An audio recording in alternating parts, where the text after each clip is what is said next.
Okay, welcome back. So, do you have any question on what we discussed so far? Yes? Last time you mentioned that you're getting different mass for the W and Z boson if you're gauging this leftover you want from the electromagnetic reactions. Could you make some remarks about it maybe?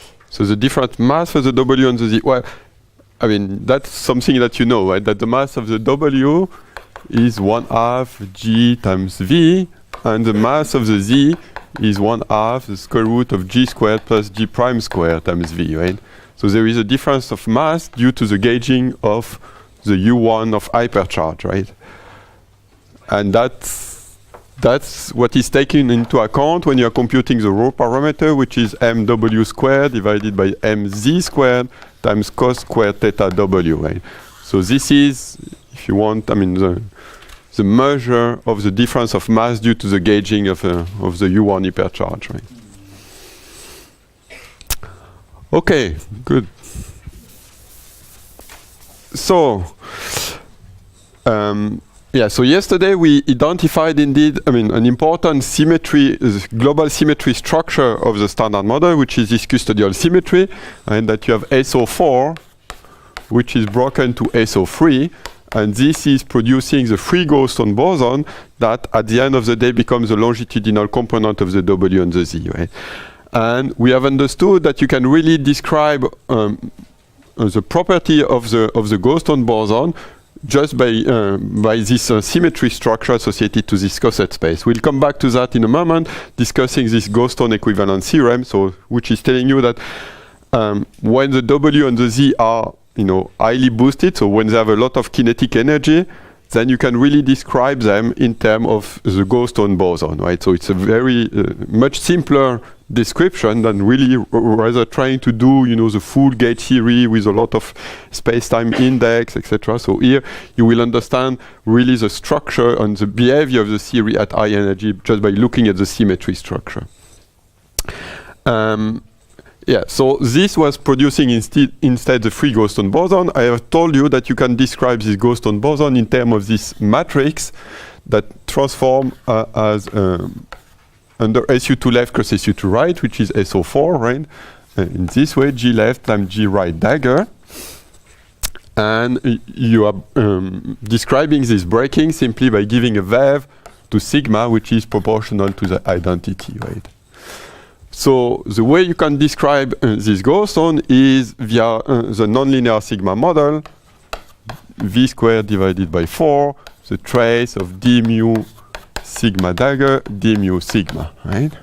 So it's a nonlinear sigma model, so there is a cutoff scale associated to this Lagrangian, and this cutoff scale is simply 4 pi times V, I mean something which is very equivalent to QCD when you have the Goldstone, the pion, which have a decay constant f pi, and you know that there is a cutoff which is 4 pi times f pi, right? So, and we have seen that this is associated actually, or can be interpreted in the gauge theory, can be interpreted really as, the energy at which WW scattering becomes strong. So when you're losing perturbative unitarity in the scattering of the longitudinal component of the W, right? I think there is an exercise, where I try to describe a little bit this WW scattering, this perturbative unitarity limit, the way it was done in the 70s. Actually, for some mysterious reason, when you're looking at this partial wave decomposition, which is usually what is used to really analyze, perturbative unitarity and things like that, there were a square root of pi appearing, right? So this square root of pi is not physical at the end of the day. I mean, from QCD that the real cutoff of your theory and the nonlinear sigma model is 4 pi times Z. But it's interesting to understand this square root of pi, so I encourage you to do this exercise, right? Okay, so we have seen that actually you can improve the high energy behavior of this, the theory of the Goldstone boson by introducing a scalar field which will have a coupling to the Goldstone boson, right? So I was introducing the scalar field H with some linear and quadratic coupling to the Goldstone boson, right? Like this.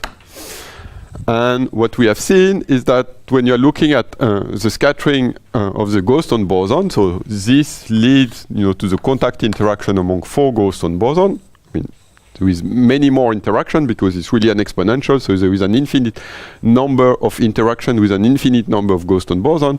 But let's say the first non-trivial interaction is really coming from the 4-point interaction, which is growing with the energy, right?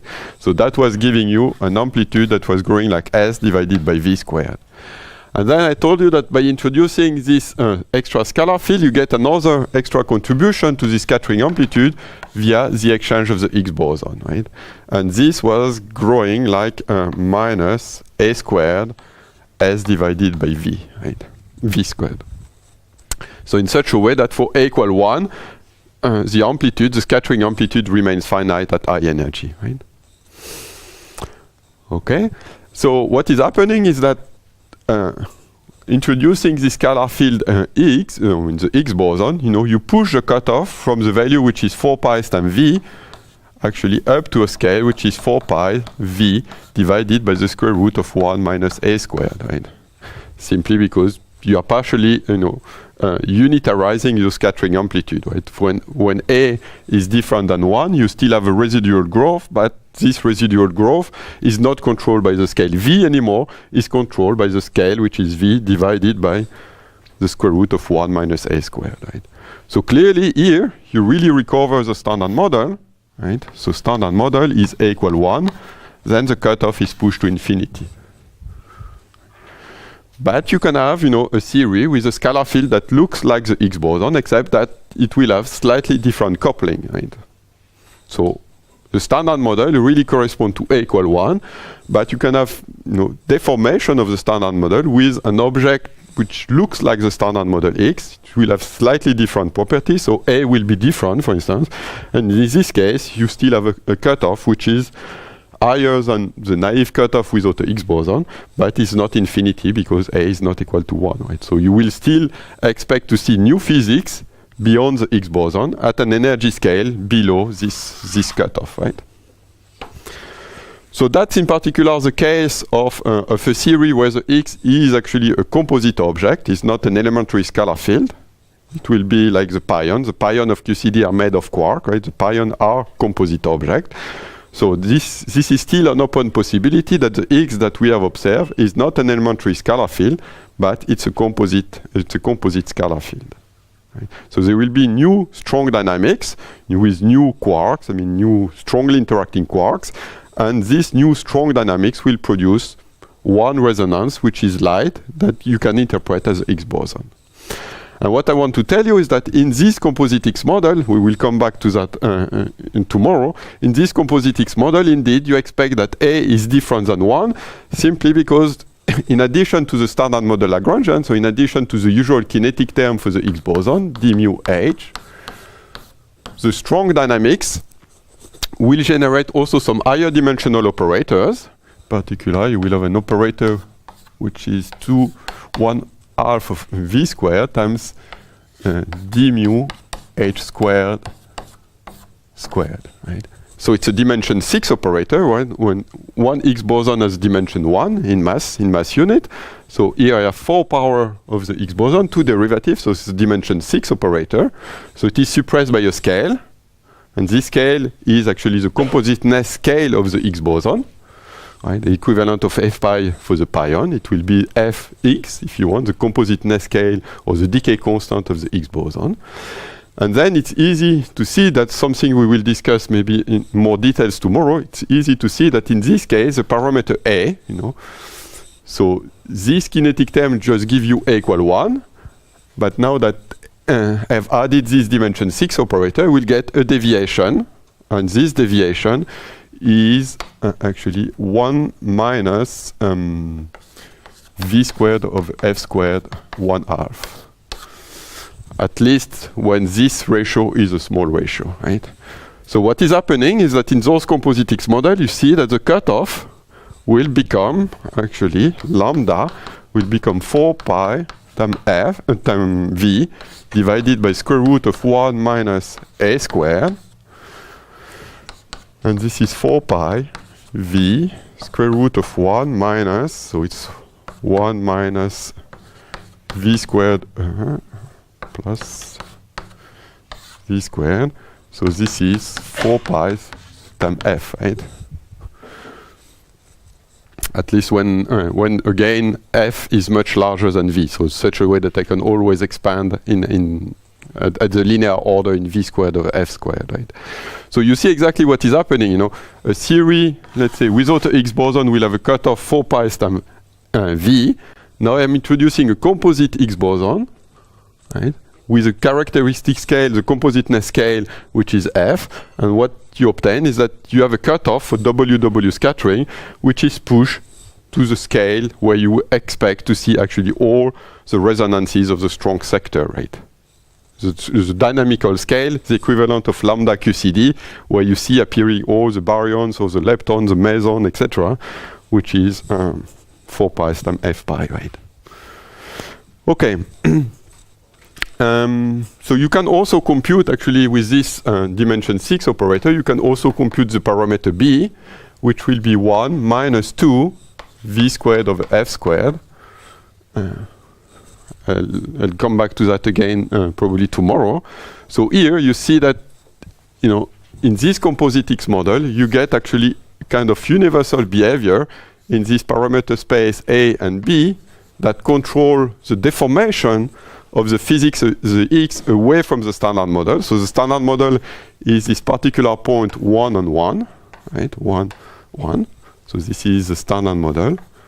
And here we see that there is a universal deformation of the standard model, which is characterized on this line, at least, you know, when you are close enough to the standard model such that you can really look at linear perturbation.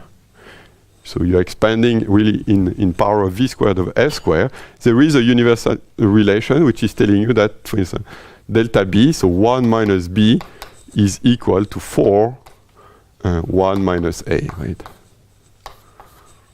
That's a line, a universal line. You cannot explore the full parameter space.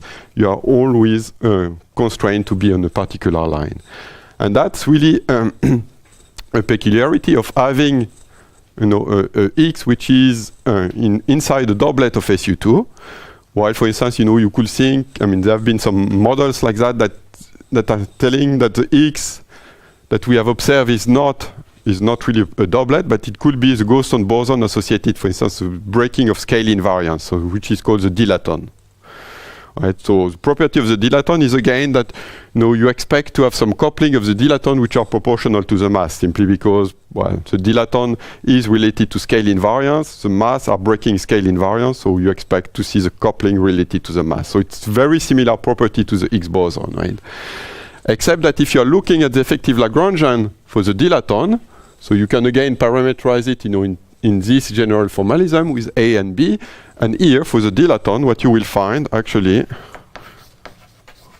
so again, the dilaton doesn't necessarily have A equal B equal 1, but you will have that B is always equal to A squared in this case, which in this deformation, you know, will be sitting on a line which is 1 minus b, again, when you're looking at linear perturbation, is equal to 2, 1 minus a, right? So this is, let's say, the linearly realized X, so X as part of a doublet, right? While this is the linear deformation associated to the dilaton, right?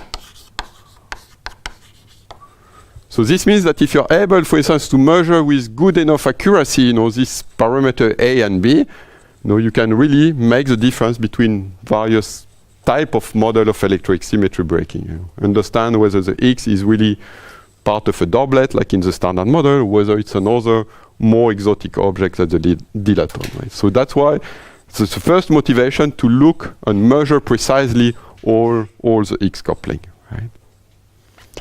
Okay. So I'll come back, you know, to the effective Lagrangian tomorrow. We'll have a better understanding of all these higher dimensional operators, a way to classify them, a way to understand the power counting, so what is really the coefficient in front of all this dimension 6 interaction, etc. We'll come back to that. At the end of the day, it's only dimensional analysis, right? So you are fine. Okay, any questions there? No? You're all lost already? Okay, good. So now I would like to come back maybe to more classic physics and to give you maybe a better feeling about this equivalence between longitudinal component and the Goldstone boson. Right? That's something that will be useful for you to really understand, again, the high energy behavior of the standard model. Right? So maybe I should first reminding you about the longitudinal component, because I've been discussing, talking a lot about this longitudinal component, but maybe you want to know a little bit more about them. So what does it mean exactly, longitudinal component? Well, again, you know, you are trying to decompose your gauge field in plane wave, right? And here you're introducing a polarization vector times again the wave, right? So k times x, right? And you are looking, I mean, this is a kind of normalization, if you want, the normalization of the plane wave, and they are to satisfy the two normalization conditions that epsilon mu is equal to -1, so it's a normalization with this funny minus sign due to the convention of the metric. I'm always using a metric which is plus, minus, minus, minus, right? Like in high energy physics, not like in cosmology.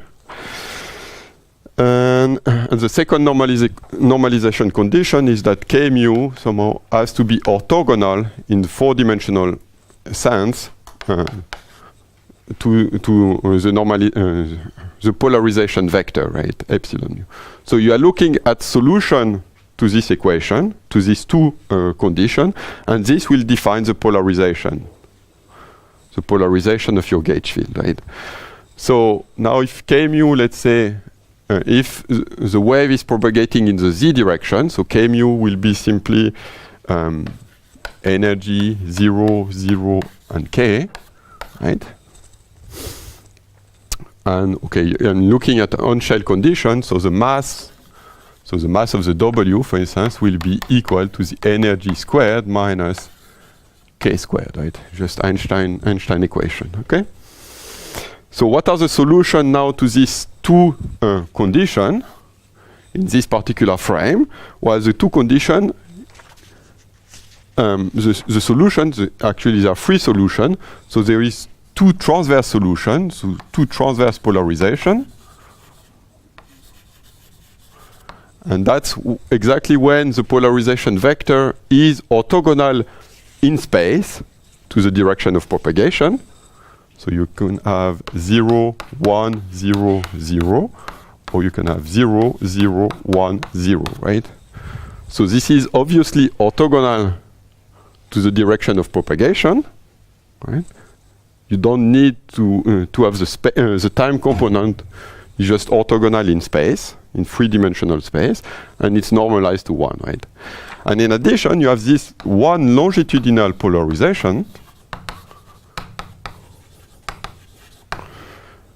which will have now a component along the direction of propagation in space, right?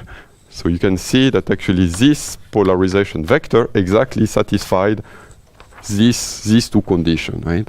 So first of all, it's normalized to 1, right? Because minus 1, when you're computing the norm of this, it will be k squared minus m squared. Sorry, I have to divide by what I'm doing. I have to divide by m, sorry. Here it's energy, not mass. So it's k squared minus a squared divided by m squared. And this is equal to -1 thanks to the Einstein equation, right? So this is indeed normalized to -1. And now it's orthogonal to the direction of propagation again. You know, if you take here E times k, 0, 0, 0, 0, minus k times E, right? Which is equal to 0. So we have really identified, you know, a third polarization that satisfied this condition, right? And the peculiarity here of this longitudinal polarization, I mean, it's quite evident, right? It has some component which are growing with the energy of the particle. Okay? Here the components were fixed, right? The norm of the component were always equal to 1. Here there is something really peculiar when you increase the energy of the particle. And that's why when you're looking at the scattering of this longitudinal component, you are finding some amplitude which is growing with the energy, simply because the polarization vector is growing with the energy. Okay?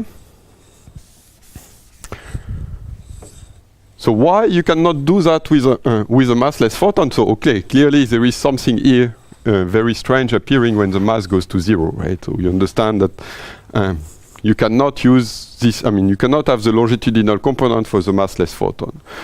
But physically, why is it the case? It's simply because the photon is always traveling at the speed of light, right? Definition of the speed of light. So the mass is 0, the photon is traveling at the speed of light, so this means that you cannot go into the rest frame of the particle. Right? So there is always a notion of longitudinal direction compared to the transverse direction, simply because the particle is always moving. Right? It's not a question of frame dependence. Every observer will be seeing the photon as a moving particle. If the particle is massive, like the W and the Z, then you can go into the rest frame of the particle. And then you don't see the particle moving anymore, right? So there is no longitudinal direction. The particle is fixed, is at rest. So this means that in the rest frame of a massive particle, there is no distinction between longitudinal and transverse. Right? So when you are in the rest frame of the particle, you cannot make this distinction between longitudinal and transverse polarization. Right? This distinction exists only in a frame where the particle is highly boosted, so when it has a lot of kinetic energy. But this is a frame-dependent statement, right? Okay? So that is really understanding why the photon has only 2 polarization, as you have learned in optics, while the W has 3 polarization, as you have learned in high energy physics. Right? So there is no inconsistency between quantum mechanics and this counting of degrees of freedom. Inconsistency between optics and quantum mechanics, let's say. Right? You're safe. Okay, so now you know exactly what those longitudinal polarizations are. Good. And now we can start doing some computation with this longitudinal polarization, and you will see that it's really a mess, right? When you're dealing with gauge theory, you can spend your life doing complicated computation, while if you really understand the physics, you will see that the results are very crystal clear, right? You don't need to do computation.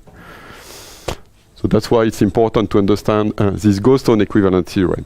So the 2 things that I want to compute, very briefly maybe, because it always takes time to do computation, is 2 processes that will give you really a good understanding of this Goldstone equivalent theorem. So I want to compute first the decay of the X into 2 gauge boson. So X decay into WW, and later on I will also compute the decay of the top into a bottom and a W. That's the 2 important processes that you need to understand. So of course I will do this computation in some particular limit that don't necessarily correspond to nature, right? So in nature you know that the X is 125 GeV, more or less. The mass of the W is 80 GeV, so the X cannot decay into 2 Ws. Cannot decay into W which are on shell, right? So that's why, in experiment, what you observe is actually a decay into an off-shell W. So one is on shell, the other is off shell, and then in decay into jets or into lepton and neutrinos, etc. But here, for the computation, I will look into the limit where the mass of the X is actually large, much larger than the threshold when this decay is open, right? So we'll really look at the case of infinitely heavy mass of the Higgs boson, okay? So, how do you do this computation, let's say, in the unitary gauge, in the standard model, right? Well, you just look at the interaction, so you have one vertex between the Higgs, 2 gauge boson, WW, and well, you want, again, I will do the 3-level computation. So you want to do this this computation. You start putting a lot of index here. So X, you need to put the momentum K, trying to see what is the momentum. So W plus here, W minus, an index mu, index nu, a momentum P, a momentum Q for the W, and then when you want to compute this these Feynman diagrams, you know, you need to multiply by this polarization vector here, epsilon mu with a momentum P, epsilon nu with a momentum Q, right? What else do you need to know? You need to know exactly the Feynman rules associated to this vertex. That's something that we have seen, I mean, with this sigma matrix, that this vertex is proportional to the mass of the W, actually is proportional to the mass squared. So concretely, this Feynman rules is twice the mass of the W divided by V times eta mu nu, right? That's the standard model Feynman rules, right? Okay, so how do you compute the matrix element, right? The matrix element squared, and then you need related to sum over the polarization of the final state, etc. So at the end of the day, matrix element squared, the average, so average means that I'm really summing over the polarization of the final state, will be simply matrix element squared, so it's 4, the mass of the W to the 4th, divided by V squared, times eta mu nu, and that's simply epsilon mu star P, epsilon mu of Q, right? And then there's the squared of this, so epsilon nu P, epsilon nu star of Q, right? So that's one thing, that's a complex conjugate, right? So now you can, for instance, use the previous expression of the polarization that we have written, and you can notice actually that this sum epsilon star mu of P, epsilon nu of P, that's an exercise, for instance, with the expression that I've written before. This is equal to minus epsilon nu, eta mu nu, plus P mu, P nu, over the mass of the W squared. Right? And the same thing for the other thing here. Bloop, bloop, bloop. It's so minus epsilon mu nu plus Q mu, Q nu divided by the mass of the W squared. Right? So now you really have all the elements to do the computation. What can you do more than that? Well, you can look at this decay in the rest frame of the X, right? So the X rest frame, in order to be able to basically relate P, Q, let's say, to the mass of the X boson. So X rest frame. So in the X rest frame, the momentum K is simply the energy of the X. So it's simply the mass, 0, 0, 0, right? What is P? So you have P and Q. So they have the same, they have opposite momentum. Let's say minus P or P or minus P, right? Now I'm losing track. I have too many 0, 0, 0, 0. P minus P, right? I'm in the rest frame, so clearly the momentum has to be conserved, right? So those two particles have to have opposite momentum. And since they have the same mass, they will also have the same energy, right? Same momentum, same mass, so this means the same energy. So what else can you impose? You can impose the on-shell condition for the two W's. So you say that the mass of the W is equal to E squared minus P squared, right? And you want to conserve energy also, so the mass of the X will be equal to twice the energy of the particle, the energy of the W, right? So from that, you really have all the elements to finish the computation, and at the end of the day, you can compute the decay width of the X into two W,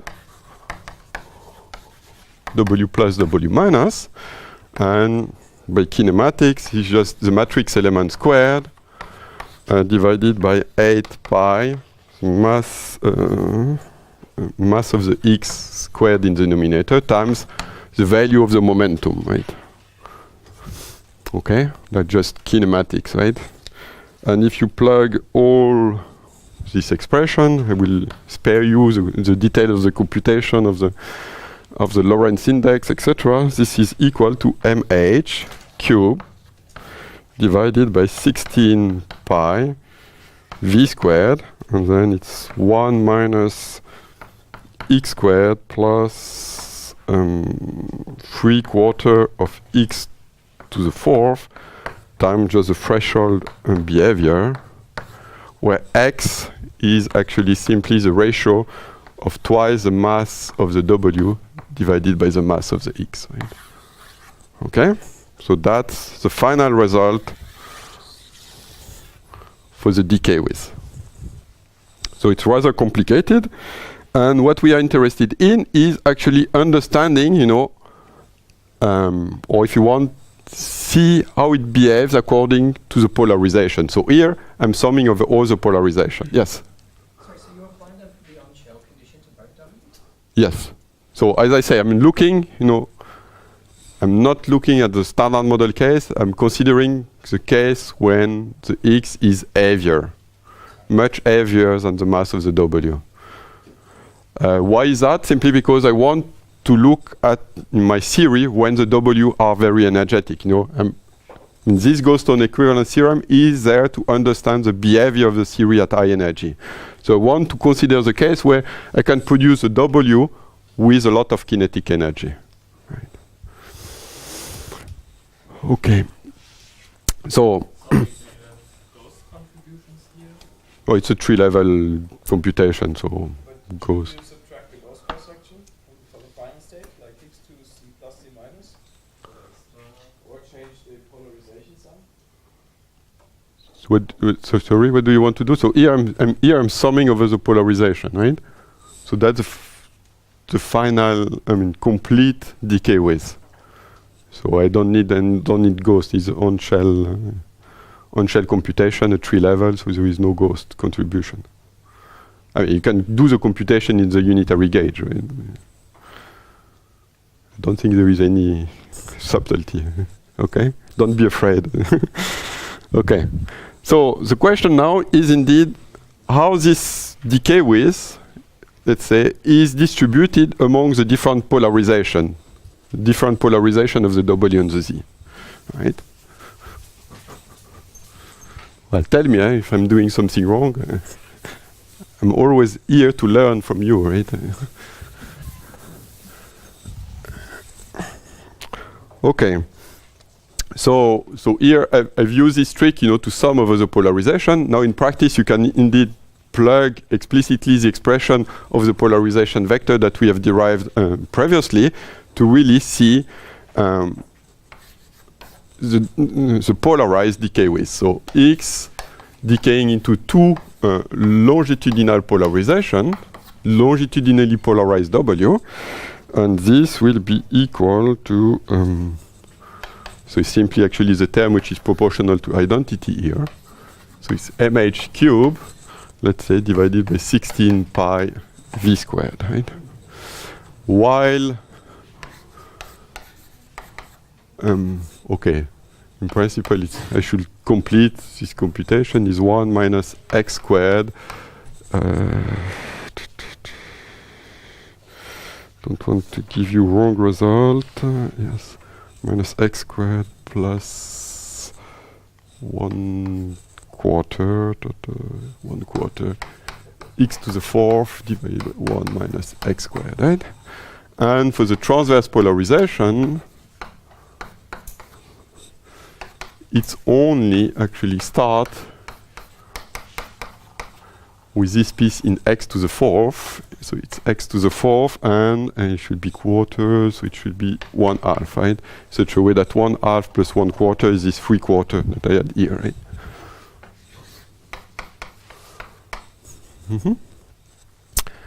So we can check a few things here, right? So first of all, let us look at this, right? So I say x is actually twice the mass of the W divided by the mass of the X, right? So if you forget about this threshold behavior, right, this is mx cubed divided by mx to the fourth, so it's 1 over mx, right, and is proportional to mw to the fourth, right, and divided by v squared, right. And this is exactly what you will have expected, by looking at this vertex, right? So you have an interaction which is mw squared divided by v. You take the squared to get the matrix element, or matrix element squared. So this is typically the behavior that you will have expected just by looking at the vertex without worrying about the polarization, right? Okay, good. So that's first check. The other check that we can do is look at what is happening at threshold. Right?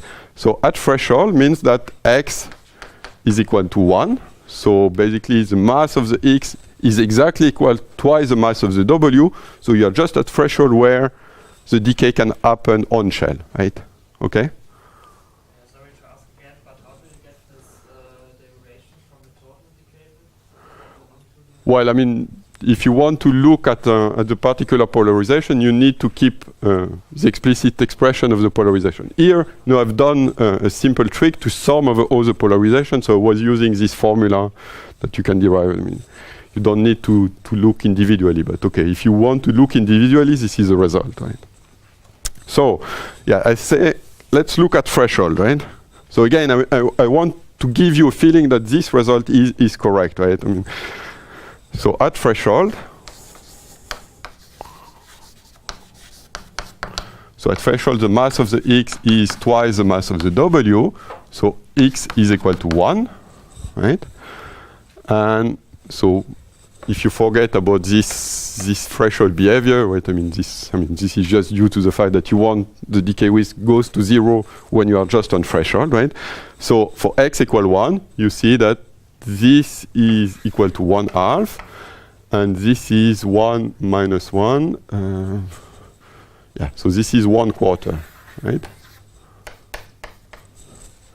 So this means that at threshold or close to threshold, you see that the decay width into longitudinal polarization is simply 1/2 the decay width into the transverse polarization. And again, this is exactly what you expect, right? I told you that at threshold, so when the W don't have kinetic energy, basically, there is no way to distinguish the transverse from the longitudinal polarization, right? They are physically the same, I mean, they physically have the same property, right? The only thing is that you have two transverse polarization and only one polarization, so this accounts for this factor 1/2, right? So this is exactly what you expected, right? So now what is really interesting is the behavior of the theory when you go to very high energy. So when you go to x, go to 0, right? So x goes to 0, so that's the high energy limit. High energy limit means simply that the mass of the x is very large, so it can give you, it can give the W with a very, with a lot of kinetic energy, right? So that's exactly what I want to understand. I want to understand the behavior of my theory when the W are very energetic, right? So at x goes to 0, you see now a big difference between those two expressions, right? This goes to 1, and this is highly suppressed, right? So the longitudinal decay dominates over the transverse decay by a factor which is the mass of the W divided by the mass of the X to the fourth, right?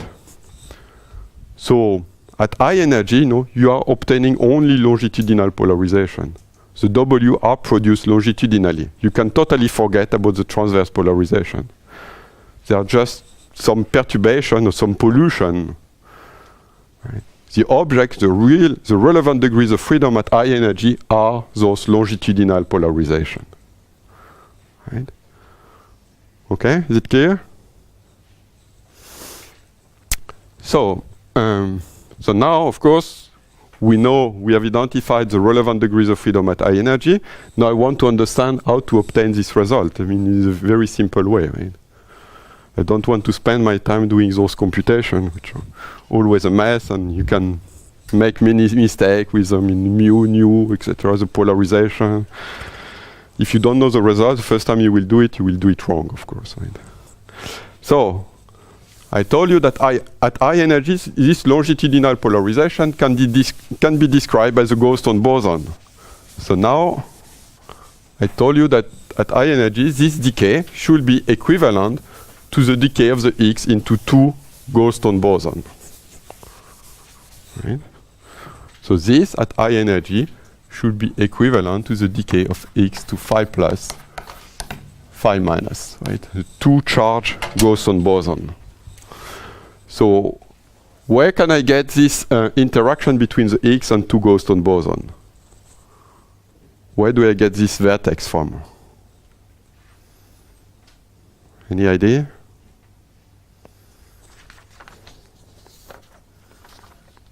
No? I'm looking, okay, I mean, you have to think about it a little bit. I mean, this is not, usually this is not given into the list of the Feynman rules of the standard model, because most of the time they are, given into the unitary gauge or RC gauge, etc. But here, I want a simple way to derive this interaction, right? So an interaction between 1x and 2 Goldstone boson, phi plus, phi minus, right? So where do I get this interaction from? Yes? From the Higgs quartic term. Yes, absolutely. So the X doublet is, let's say, phi plus 1 over square root of V plus the X, the physical Higgs boson, plus I phi 3, right? Okay. I don't know how to say it. Okay. So that's a parameterization where I'm keeping the Goldstone boson inside my X doublet, right? So now, indeed, I have the X potential, which I've written like lambda h squared minus v squared over 2, right? So this, indeed, will contain some interaction between the X field, the X boson, and the Goldstone boson. So let us derive those interactions, right? Simple computation. Is lambda, so what is h squared?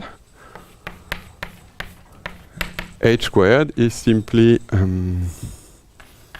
phi plus phi minus, right, from this, plus 1/2 of v plus h squared plus 1/2 of phi cube squared, right? Okay? Where you can also expand this, so maybe I will put this 1/2 in front of it, this factor 2 here. Okay, and you expand here, so this is v squared plus 2 v times h plus h squared, right? Okay? So the potential now is equal to, so now there is v squared here minus v squared here, so this is exactly ensuring that the constant term cancel, right? So this is 1/4, factorize this 1/2 squared, so it will be 2 vh plus h squared plus phi cube squared plus 2 phi plus phi minus squared, right? Okay? So now you can further expand this squared. You will have first the squared of this term, which is 4, so it's lambda v squared h squared, right? Which you want to interpret it as a mass, the physical mass of the physical Higgs boson, right? And then you have some interaction term, namely some free interaction among 3 or 4 particles, right? So first of all, you have the cross term here, so twice, so it's lambda divided by 4, twice 2 vh times h squared plus the cross term that I'm really interested in, actually at the end of the day, is this one, plus 4 vh phi plus phi minus, right? Plus, etc., etc. I mean, you can compute all this term very easily, right? So what do you read from this potential now? So you read, first of all, the physical mass of the Higgs boson, mh squared, is equal to 2 lambda v squared, right? And you also read explicitly this vertex with 1 X and 2 charge Goldstone boson. Yeah, so it's capital versus small phi, but this is the same object. So is lambda divided by 4 times 2 times 4 v. So it's 4, so it should be 2 lambda times v, right? That's really this interaction vertex between those particles. Okay? Hope I haven't done any mistake here, because I will erase this. So now it's a very simple theory, right? It's a scalar theory with all the particles are scalar particle. You know, there is no funny space-time index, Lorentz index, anything. You simply have a scalar theory with this vertex interaction, right? So you can compute the matrix element. The matrix element is simply 2 lambda v. You can compute the matrix element squared, right? It's 4 lambda squared v squared. So now you can relate, I mean, you can replace lambda by the physical mass of the Higgs boson if you want, right? So this is also equal to 2, so it's mh squared divided by v, right? And as before, you can compute the decay width of the Higgs into phi plus phi minus. So as I say, it's matrix element squared divided by 8 pi, the mass, the incoming mass squared times the momentum of the daughter particle, right? So what is the momentum of the daughter particle? Well, here I'm dealing with massless Goldstone, right? I mean, when we have expanded this potential, there were no quadratic piece in the Goldstones, right? So the Goldstone are massless particle, right? So they are massless particle. So in the rest frame of the Higgs, you know, they should have a momentum which is mh over 2, 0, 0, mh over 2, plus or minus, depending if you're looking at phi plus or phi minus, right? So P here is simply mh over 2, right? Right? So the moment, so matrix element squared, so it's mh to the 4 divided by v squared divided by 8 pi mh squared mh divided by 2, right? And so now what is the result? mh to the 4, mh to the 5th, mh to the cube, right? mh cube divided by 16 pi v squared, right? And now that's indeed exactly what I had obtained here, right? So in the limit of x goes to 0, right? I told you that the decay into the longitudinal polarization goes like mh cubed divided by 16 pi v squared times 1 plus some correction, and the correction goes like the mass of the W divided by the mass of the X, right? Or if you want the energy of the W squared, right? Etc. etc. So that's 1 plus some correction. So at the leading order, in the dominant term, in the ratio of m, the mass of the W divided by the energy, you are really getting this equivalence here between the longitudinal decay and the decay into Goldstone bosons. Right.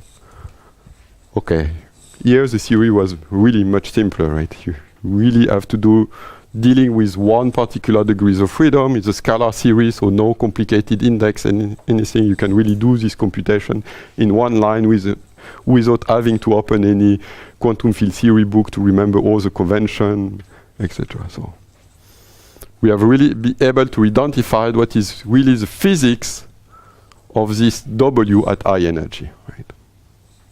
Okay, any question? No, it's clear. So that was one first example of this Goldstone equivalence theorem.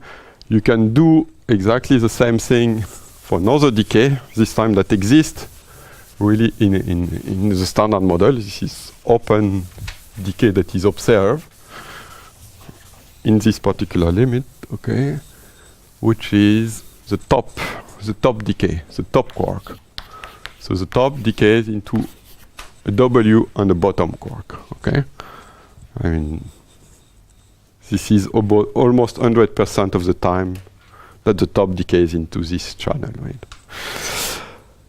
Again, what we are interested in is this result, the decay according to the polarization of the W, right? And we want to see again that there is something, that the theory becomes simple in the high energy limit.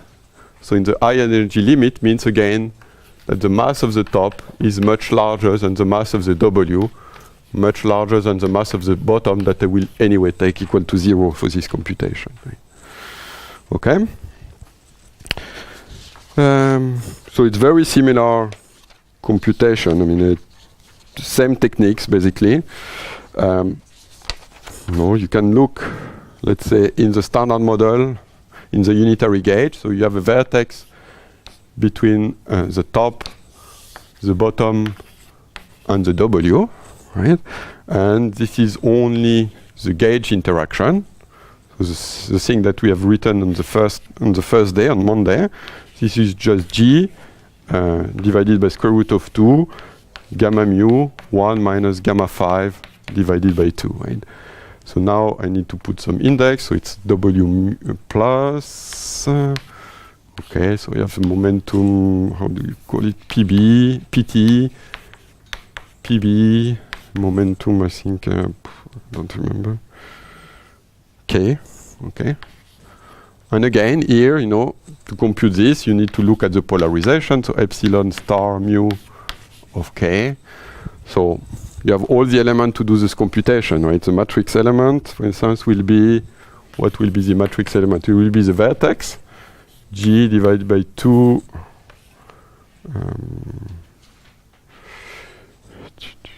yes, 2 divided by square root of 2, epsilon mu, U bar of PB, gamma mu, 1 minus gamma 5, U of PT, right? And now, start the trouble, you have this Dirac spinors, etc. You need to remember all the trace of the gamma matrices. I'll spare you the computation. And at the end of the day, what do you obtain? You obtain that the decay width is equal to G squared times 64 pi m top to the cube, m top squared plus twice mw squared divided by the mass of the W times m top squared minus mw squared, right? So again, you have a threshold behavior, right? So when the mass of the top is equal to the mass of the W, this decay should go to 0. So this is exactly this factor. And the rest is only coming from the gamma matrix algebra, right? Okay. So again, you can look at the splitting of this decay according to the polarization of the W.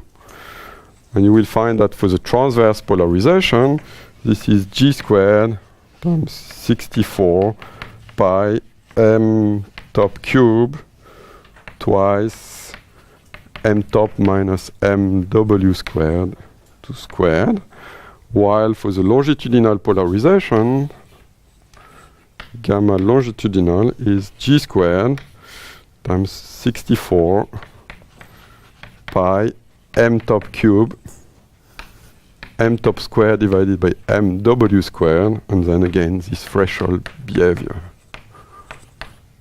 right? So again, you can look at what is happening at threshold, right? So when the mass of the top is equal to the mass of the W, you get exactly this, the same ratio factor 2 between the transverse over the longitudinal, simply because you have two transverse and only one longitudinal polarization. So at threshold, you recover what you expected, that there is a factor 2, a ratio factor 2 due to the number of polarization. But now, at a very high energy, so really in the limit when the mass of the top is much larger than the mass of the W, you exactly see this enhancement factor for this polarization, for the longitudinal polarization. So again, in this decay, at high energy, when the mass of the top is very large, the W is essentially produced longitudinally, and the transverse polarization is absent, basically. Right? So again, it's just telling you that at high energy, I only have longitudinal polarization. I don't have transverse polarization. The relevant degrees of freedom at high energy are the longitudinal polarization. You can forget about the transverse. They're just there to waste your time, right? To do the complicated computation. So now again, I want to be able to reproduce this computation looking at my interaction with the Goldstone boson. So now we would like to see this result by looking at the interaction between the top, the bottom, and the Goldstone boson. So I want to see a vertex which is top, bottom, and Goldstone boson, phi plus. So where do I get this vertex from?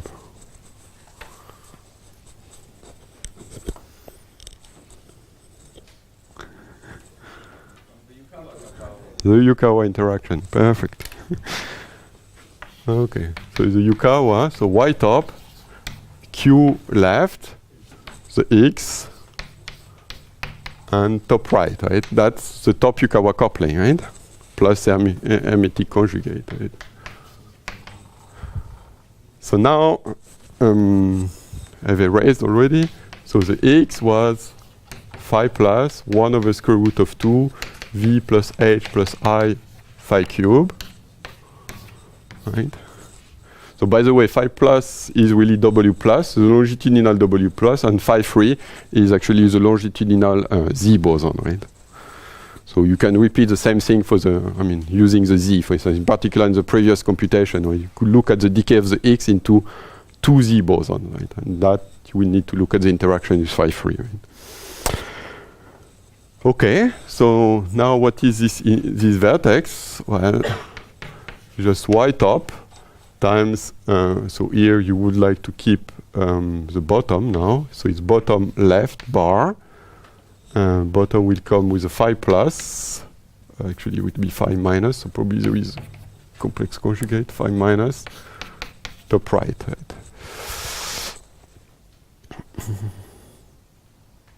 And of course now you want to deal with Dirac matrices, so it's 1 minus gamma 5 over 2 times top, right? You can erase this index type bottom. So this means that here you have a vertex which is simply y top, right? Phi plus, phi minus, 1 plus, yeah, okay. I never remember the convention for plus minus. Just pure convention. So, so y top, 1 plus gamma 5 over 2, right? That's the only vertex. And y top, of course, you know that y top is related to the mass of the top, right? Is mass of the top divided by v. There is a square root of 2 in the numerator, I think, right? Okay, so now you have your vertex. Again, you can compute these things, and you will,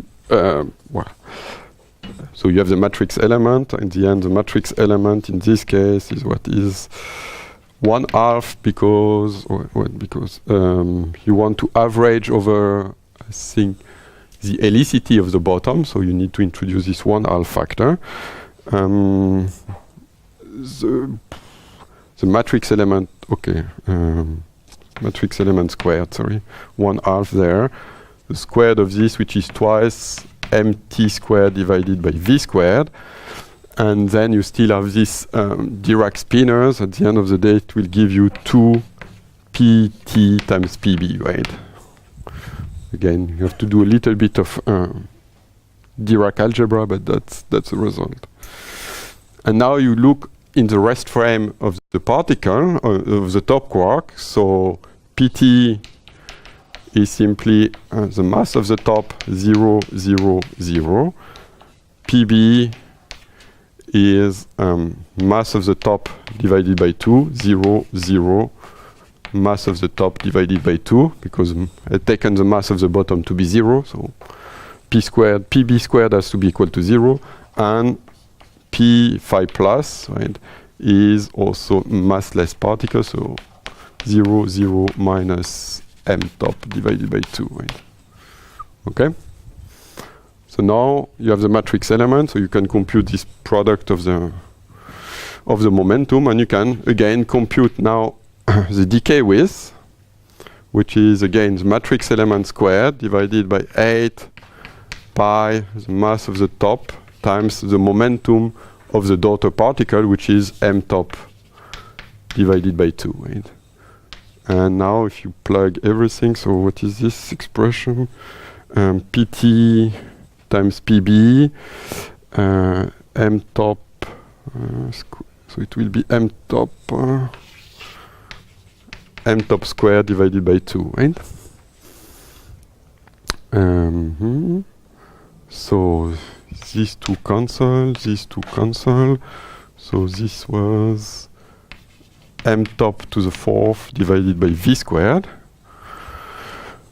And now, plugging everything together, so it's m top to the 4th divided by v squared divided by 8 pi m top squared times m top divided by v, right? And this is equal to, so 4, 5, 3, m top 3, so it's v to the 4th, right? No, yeah, v to the 4th. So v4,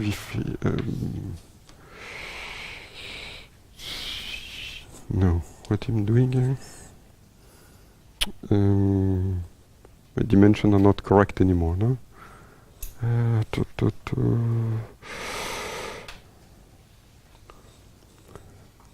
You need to help me. It's a factor 2, not v. Sorry. Yes. No. What I'm saying. Mt. So 16 pi.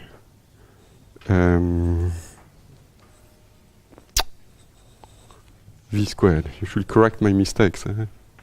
V squared. Okay. Right.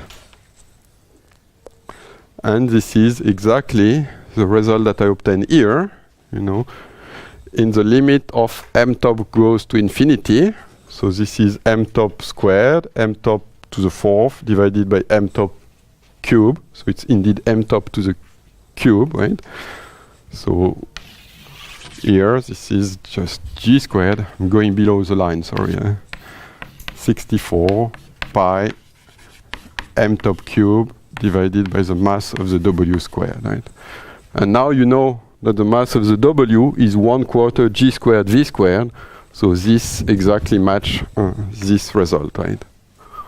So at leading order, you know, when you can neglect really the mass of the w compared to its energy, so compared to the mass of the top, you get exactly the equivalence between those two results. So at high energy, you can really describe your longitudinal polarization in terms of the Goldstone boson. Yes? How big is the error compared to the full calculation with like standard model values? Well, here we see, right? I mean, the errors are proportional. I mean, there are corrections that goes like mw divided by mt. Okay, so now if you plug the explicit the explicit value, this is not a so small number, right? But here, we really wanted, you know, to understand what is the physics of this longitudinal polarization at high energy. I mean, that was just to give you some confidence. So at the end of the day, of course, if you really want to compute this decay width and compare to experimental data, you need to include those corrections, right? I mean, clearly. But here it was just to really understand that at high energy, what is going on at high energy when I'm dealing with this longitudinal polarization, right? Okay? Yes? So when you start with this nonlinear parameterization of the Higgs-Goldstone, it's a linear parameterization. Yes. But if you do a nonlinear parameterization, then from the quartic potential, you do not get any term from Goldstone. Um, And I'm asking this because Goldstone has a shift symmetry, so the only Yes. thing should be a derivative happening by respect. That's true. I mean, that's. But what will happen is that in this other parametrization, you will have some derivative interaction. Yeah, that parameterization, so derivative So- interaction will give me this Higgs to Goldstone.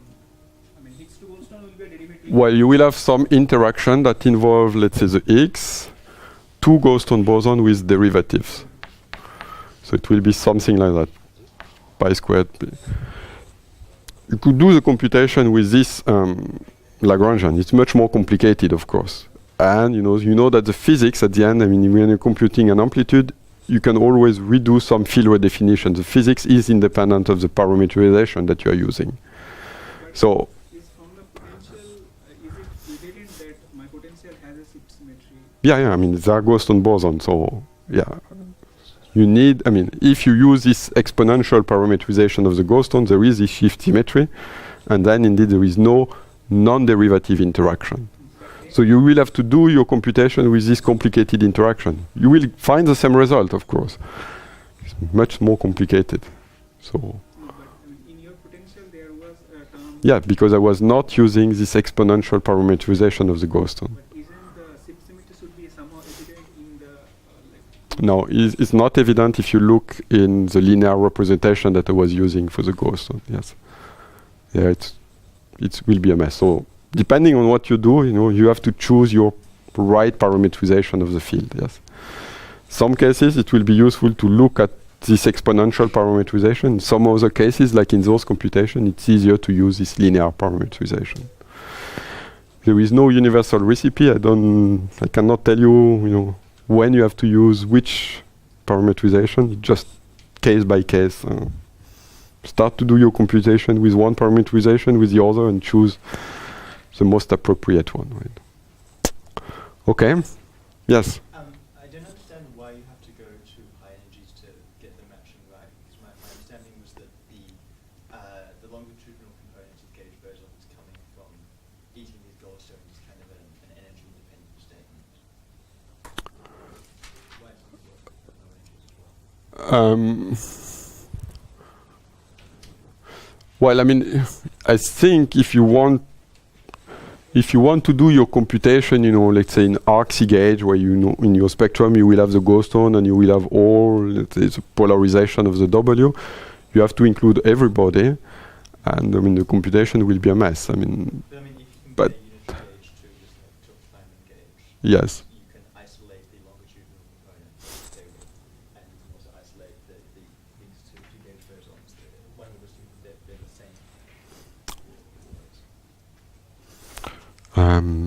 Yeah, I don't know. Maybe you will have to repeat the computation in the RC gauge and see that indeed you can get all the correction that I haven't included here. I don't know. I don't even remember the name of the gauge that I'm using here. Right? But okay, I mean, I don't care about those corrections, to be honest. Right? I mean, here I really want to understand the physics at high energy. That's only what I care. I'm a person doing physics beyond the standard model. I'm teaching standard model, but I'm doing physics beyond the standard model. I want to understand what will happen at high energy, right? But indeed, I mean, if you are more concerned about, looking at the experimental data, then of course, yes, you have to keep all the degrees of freedom at a given and fixed energy, right? So you cannot neglect all those corrections. It's only for the lazy guys like me that go to this particular limit. Yes.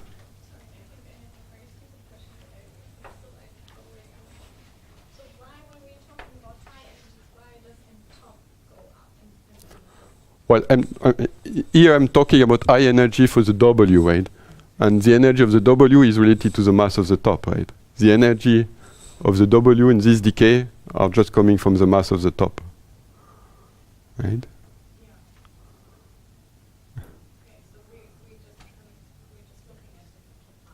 Yeah, I'm looking. I mean, or it could be off-shell. Yeah, I mean, you are producing a lot of off-shell top in at the LHE, so you could decay. You could look at the decay of this off-shell top if you want. Yeah. But again, I mean, here I'm interested in the structure of the series, so I'm free to take the parameters I want. Right? I give the name of the top, it doesn't really correspond to the top that you observe in nature. Okay. Okay. Good. I mean, is there any question? So I'm very far from what I want to tell you today, but okay. That's important physics, so you really need to understand these things. Right? Okay? And of course, I mean, the last real example of this Goldstone boson, so now that you have understood really that this longitudinal component really corresponds to the Goldstone boson, you know, yesterday we discussed about the scattering of this longitudinal component, so WW goes to WW, and I already told you that you can describe this scattering simply by looking at the interaction among the Goldstones. Right? So that was actually the first real example of the Goldstone equivalence theorem that I was using. Right? Okay? Good. Okay.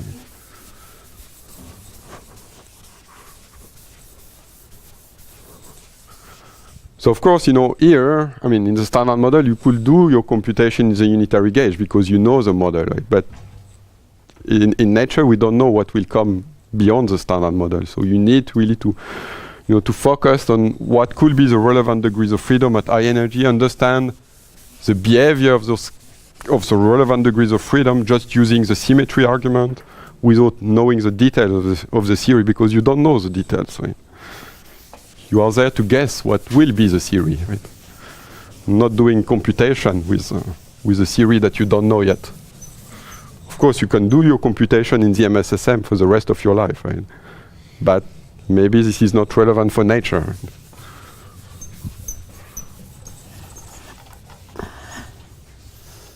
Okay. Yeah, the Higgs low energy theorem. This is an important thing. So I already told you yesterday that the main production mode of the Higgs at the LHE is via this fusion of top quark, right? Or fusion of gluons, right? And the important decay mode is indeed the decay of the Higgs into 2 photons. And these are loop processes. There is no tree-level contribution to these 2 processes. So in principle, now we need to do some one-loop computation. I'll just give you the result. I mean, instead of looking at the production, I will also look at the decay of the Higgs into 2 gluons, or the decay of the Higgs into 2 photons. Right? Okay. So you can open the books. You will find the decay width of the Higgs into 2 gluons, which is given by G Fermi alpha strong squared mh cube divided by 64 square root of 2 times pi, and then there is some loop factor A1/2 of tau squared. And now I need to write explicitly this expression of the loop factor. So A1/2, so it's a loop of a fermion, so that's why there is this 1/2 index, and this is equal to 2 tau squared, tau plus tau minus 1, f of tau, where tau is simply, so tau top is the mass of the Higgs squared divided by 4 the mass of the top squared. And this function f, so that's really a full one-loop computation. Right? It's no, I'm not cheating here. Right? Is equal to arc sine squared of the square root of tau. At least when tau is smaller than 1, which is the case for the top contribution. Right? So it's a complicated result. Right? That's quantum field theory. So the first important thing is that this loop is actually finite. Right? So how can I understand that this loop has to be finite? So why don't I get any divergence? Yes, okay, yes. But okay, concretely I think what you mean, I can interpret your answer, is saying simply that I cannot get a divergent result, because divergent result means that, you know, I will need to introduce a counter term to absorb this divergence. But of course, there is no counter term that you can plug this divergence into, because the standard model, you know, has no tree-level contribution to this process. So there is no way to absorb this divergent piece into a standard model interaction. Right? So necessarily, this integral is finite and giving you indeed higher dimensional operators. Okay.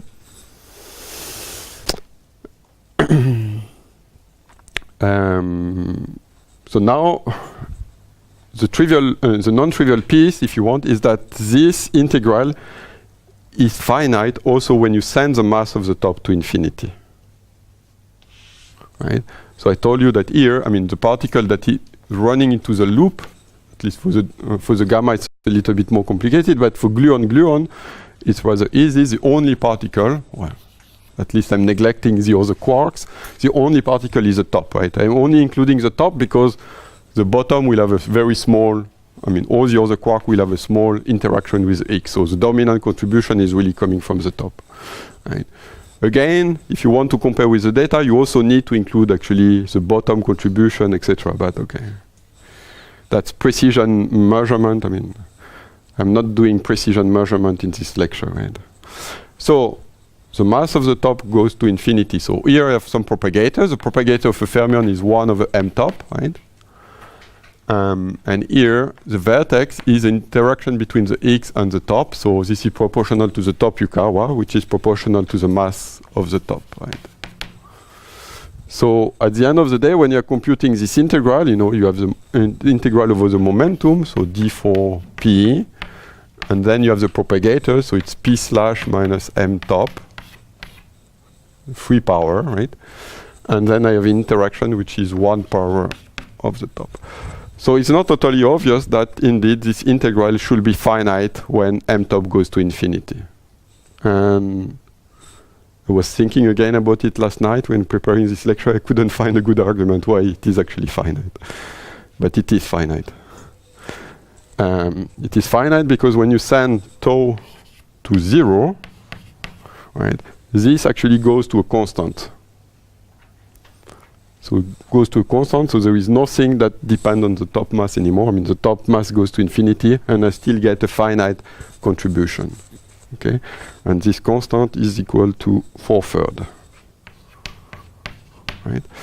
So that's an interesting result. I mean, you know, you have a particle. The particle propagates into the loop. You send the mass of this particle to infinity, and you get a finite result. Right. It looks like we could guess actually. Yeah, I guess. I mean, there will be a way to see that there is new particle at infinitely heavy energy, infinitely large energy. So you're looking at a process at low energy, and from that you can really infer that there is new particle very far away, right? So it's a violation of the decoupling, right? I mean, decoupling means that when you're doing an experiment at a given scale, in principle, you know, you shouldn't be knowing exactly the details of the physics at very high energy. That's decoupling. Yes, you have the answer. A question that always comes up when this is discussed, but I don't remember the answer. But if I set the top mass to infinity and identify the Yukawa coupling Yeah. with the top mass, then I'm running into a non-perturbable. Right, absolutely. It doesn't make any sense. Right. to think about it. Yeah, absolutely. So that's why, in sense, the non-decoupling theorem don't apply. I mean, the decoupling theorem don't apply here because sending the mass of the top to infinity also requires sending the Yukawa coupling to infinity, right? So of course, the decoupling theorem is telling you you send the mass to infinity, but you keep all the coupling fixed, right? If you allow at the same time to send the mass and the coupling to infinity, of course, you can have non-decoupling physics. But this doesn't answer actually why this is really final. When just looking at the power of m top, it should be going to 0, but it's going to. Okay. It must have to do with this stupid integral. Okay, you look at the finite piece and you see that the finite piece actually goes to a constant and not to infinity. Okay, fine. Okay. So so the result is finite. So there is a finite amplitude, a finite decay width, and indeed you can describe this finite amplitude simply by saying that there is actually an effective interaction, an effective contact interaction between the X and two gluons. And here in the case, it will be an effective contact interaction between the X and two photons. So you can describe really the physics in this infinite top mass limit by a contact effective interaction. and I'm looking at the expression of this effective interaction. So this is what you expect from the Higgs low energy theorem. This is simply alpha S divided by 12 pi h squared divided by v squared times g mu nu a squared, right? So that's a dimension 6 interaction that you add to your standard model Lagrangian to be able to describe this decay without, in the infinite top mass limit. Yes? Why is this Fermi constant in this? Well, Fermi constant, yeah, okay. Fermi constant is, is 1 over square root of 2 v squared, right? If you remember what we have seen in the first lecture, the matching between the Fermi theory and the mass of the W, right? So the Fermi theory was what? G squared divided by the mass of the W squared, right? And this is 1 over v squared. So the rest, this square root of 2, and here there is also some numerical factor, is just pure convention. But G Fermi is 1 over v squared. That's what you have to remember. And 1 over v squared is simply because the top Yukawa is m top divided by v, right? So that you can understand. Okay? So yes, I'm generating this effective Lagrangian, if you want, by integrating out the top, right? So I take the mass of the top to infinity, and you can simply compute your decay width by this contact interaction. There is a similar contact interaction for the photon. It will be alpha electromagnetism this time, divided by 8 pi x squared divided by v squared, and then it will be 16 over 9 minus 7, I'll discuss that in a moment, f mu nu squared. Right. So that is what is describing here, and here I'm describing the interaction with the top and the W. And to do this matching, I've also took the limit of infinite W mass. So that's this factor 7. So this is the W, and this is the top, right? So it turns out that actually this approximation, m top goes to infinity, is a very good approximation in the standard model. The mass of the top is 173 GeV, so it's not that much larger than the mass of the Higgs, 125. But in practice, there is no deep reason, no deep symmetry reason. It's purely some accidental cancellation when you're computing the integral. For deep reason, for accidental reason, this approximation, m top goes to infinity, is a very good approximation in the sense that you can compute your cross-section or your decay width, and having the m top infinity of m top equal 173 GeV will give you a difference of the order of 1% when you're computing your cross-section or decay width. Right? And of course, this is, a much simpler theory, right? Here I have only a new vertex, which is this kind of vertex, 2x or 1x and 1 VEV, right? Okay. So it's a contact interaction, so it means that, you are losing one loop in your computation. Instead of having really this process, which is a loop process, now it's a tree-level process. And now people, for instance, have computed, the major result that came out two years ago, I think, is GLU to X, and this is computing to n cube LO, right? And this, in principle, should correspond to a 5-loop process. 5-loop. So leading order is 1 loop. So it will be, in principle, in the standard model, this will be a 4-loop process, right? And actually, nobody have been able to compute 4-loop processes in a gauge theory. Broken, with mass, etc. It's really too complicated. We don't know how to compute the integral at the moment.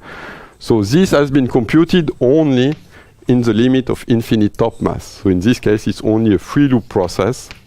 So it's really a challenge, but people nowadays know how to compute this 3-loop process with mass insertion, right?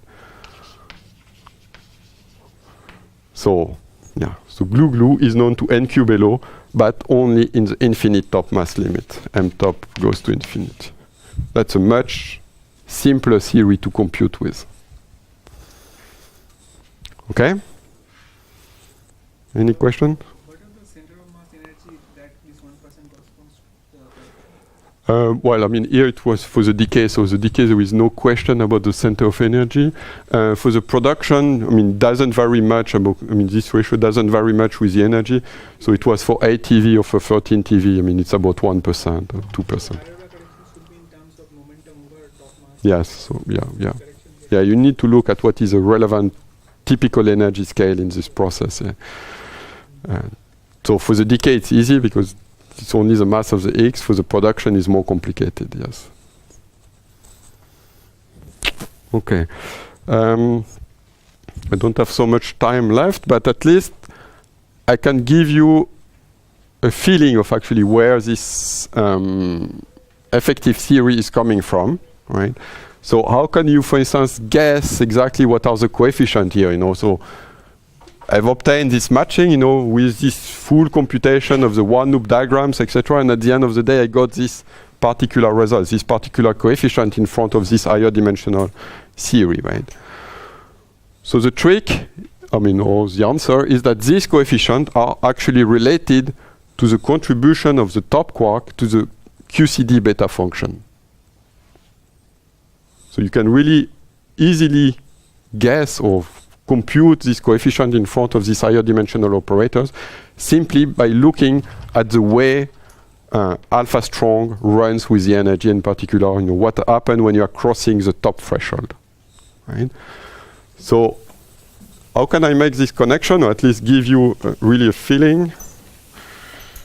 It's simply that, you know, a gauge field, so if you have G mu nu squared, in the standard model you are using this kinetic term for the gluon. I'll allow myself actually to use a non-canonically normalized gluon, right? So usually you use 1/4, etc., to have the canonical propagator, and then the gauge coupling, you know, appears in this field strength, right? It's d mu g nu minus d nu g mu plus g times g mu nu commutator of g mu nu. So instead I will use g tilde, which is g times g. So g tilde mu is the gauge coupling. So here it's field QCD gauge coupling. So it's not canonically normalized. So in the kinetic term it will appear as 1 over g squared tilde. But the good thing is that, you know, this is the only place where the gauge coupling will appear. Right? So here it doesn't appear anymore, right? I mean, if you do this normalization, g tilde mu nu will be g times d mu g tilde mu minus d nu g tilde nu plus g tilde mu g tilde nu, right? So when you're using this g tilde, the only place where the gauge coupling appears is in the kinetic term of the gluon. Anywhere, in any covariant derivative, there won't be any gauge coupling anymore. Right. That's a very convenient parameterization. Okay? Good. So, what is a beta function? So this G strong in this case, is a coupling that evolves with the energy. So there is a beta function, right? That's the stuff that Gross, Wilczek, and Politzer have computed and got the Nobel Prize for, right? You know this beta function. This is 1 over g squared, 1 over g squared mu, 0, plus 1 over 16 pi squared, b0, right? That's just a pure number that depends on the matter content times the log of mu squared divided by mu 0, right? So what Gross and Politzer and company have computed is the value, this coefficient, this numerical coefficient, right? So now people have done more complicated computation, but at one loop is equal to 11/3 T2, which is just the Casimir of the group, the representation that the gauge field belong to, so T2 of the spin 1 representation, minus 2/3 of T2 of chiral spin 1 half, chiral spin 1 half, minus 1/3 T2 of a complex spin 0, right? So you know that there is this extra minus sign for the spin 1 compared to the spin 1 half for the spin 0, right? So that's really the asymptotic freedom, right? That there is anti-screening due to the self-interaction of the gauge boson, right? That's the important stuff, right? That's really the Nobel Prize. The Nobel Prize is this minus sign, the relative minus sign here from there, right? The gluon interact with themselves, they produce anti-screening, and lambda can go to 0 at very high, not lambda, G can go to 0 at very large energy, right?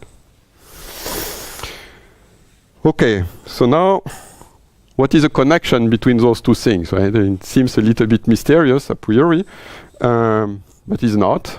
It's not, simply because here you can see what is happening. Let's say you will replace mu with a mass. So you are looking at, for instance, what is happening with a mass when you are crossing a threshold. So it's m squared divided by m0 squared. So what is a mass? The mass of the top, for instance. You know that the mass of the top is just a constant times 1 plus hv squared, right? Actually, at the end of the day, the mass also contains an interaction with the X field, right? When you're looking at, let's say, the Yukawa interaction, when you're expanding the Yukawa interaction, the mass is always associated with an interaction with the X and X squared, etc. Okay? So what you should replace here, really in the Lagrangian, is actually an interaction with the X which is proportional to the mass, right?